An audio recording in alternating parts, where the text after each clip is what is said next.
насанд хүрсэн иргэдэд сургалт орно гэдэг өөрөө маш чаленжинг тийм хэцүү зүйл байдаг. Ягаад гэвэл тэдний анхаарал маш хурдан сулардаг.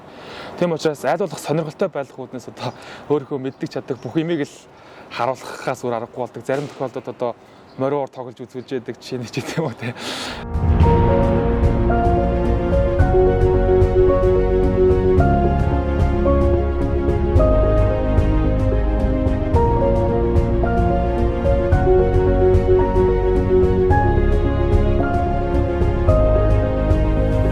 Сайн байцгаана уу, намайг Доржигдэг гэдэг.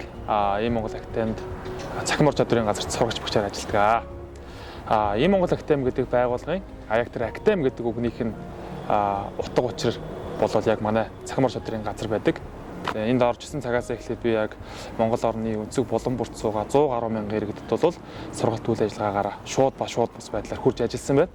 Тэгээ энэ сургалт болгон дээр яаж тайлбарлаж өгдөг вэ гэхээр миний авах дуртай нэг жишээ байдаг. Энэ бол шинэ үсгийн багш киног би авч ярих дуртай. Ягаад тэгэхээр хүн болгон мэддэг нэгдүгээрт, хоёрдугаарт маш хэлбэрээр ойлгоход надад тусалдаг учраас энэ жишээг авдаг.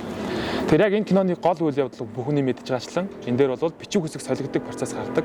Яг үүнтэй адилхан 21-р зууны иргэд бид одоо зайлшгүй мэдж явах хэрэгтэй энэ бичиг үсгийн чадвар бол өөрөөсөө энэ яриад байгаа цахим ор чадвар, тоон бичиг үсэг гэж нэрлэдэг байгаа. Мэдээж би цахим ор чадварыг олон нийтэд хүмүүс зааж байгаа учраас тэрнээс төрүүлж хаана ямар шин нээлт соргог юм болж чинь тэр болгоныг харж туршиж үзэж эргүүлээд хүн заах хэрэгтэй болдог учраас тасралтгүй суралцж байгааг бол эрхэмлдэг. За дээрэс нь бол насанд хүрсэн иргэдэд сургалт орно гэдэг өөрөө маш чаленжинг тийм хэцүү зүйл байдаг. Ягаад гэвэл тэдний анхаарал маш хурдан сулардаг. Тийм учраас аль болох сонирхолтой байх үүднээс одоо өөрийнхөө мэддэг чаддаг бүх юмыг л харуулахаас өөр аргагүй болдог. Зарим тохиолдолд одоо мориор тоглож үзүүлж яадаг жишээ нь ч гэдэг юм уу те. Тухайд яг хамгийн анх ийм Монголд ажилд орчоод орон нутгаар томилтоор сургалтаар яваад иргэдтэй сургалт ороод үзэхэд дийлэнх хувь нь яг юу мэдж байгаа мэдэхгүй, юу мэдэхгүй байгаагаа мэдэхгүй, тэрээс нэг юуг суралцахыг хүсэж байгаагаа мэдэхгүй юм нөхцөл байдалтай байна гэж миний хувьд анзаарсан. Тэгээс томилтоос эргэж ирээд баг компьютероор ярилцаад үндсний хэмжээнд яг энэ зүйлийг ойлгуулах аян хэрэгтэй байна. Энэ зүйлийг заашгүй эхлүүлэх шаардлагатай байна гэдэг зүйлийг ярилцаж, судалж, бэлтгэл ажлаа хангасны үүднээс яг өнгөрсөн сараас эхлээд орон даяар цахим ор чадрын үндэсний аянг ийм Монгол Академиас хэрэгжүүлээд ажиллаж байна. Манай байгууллага өөрөө маш гоё эерэг уур амьсгалтай юм хамт олон байдаг. Миний суралцахыг хүсдэг бүхий л төрлийн хүмүүсийн дотор нэг дор байж байгаа учраас би энд ажиллаж, энэ олон залуучуудаас суралцаж, хамтдаа бас энэ түүхэн цаг үеийн нэг хэсэг болж байгаагаар бол маш их бахархалтай бөгөөд аз жаргалтайгаар бол ажиллаа хийж чаддаг.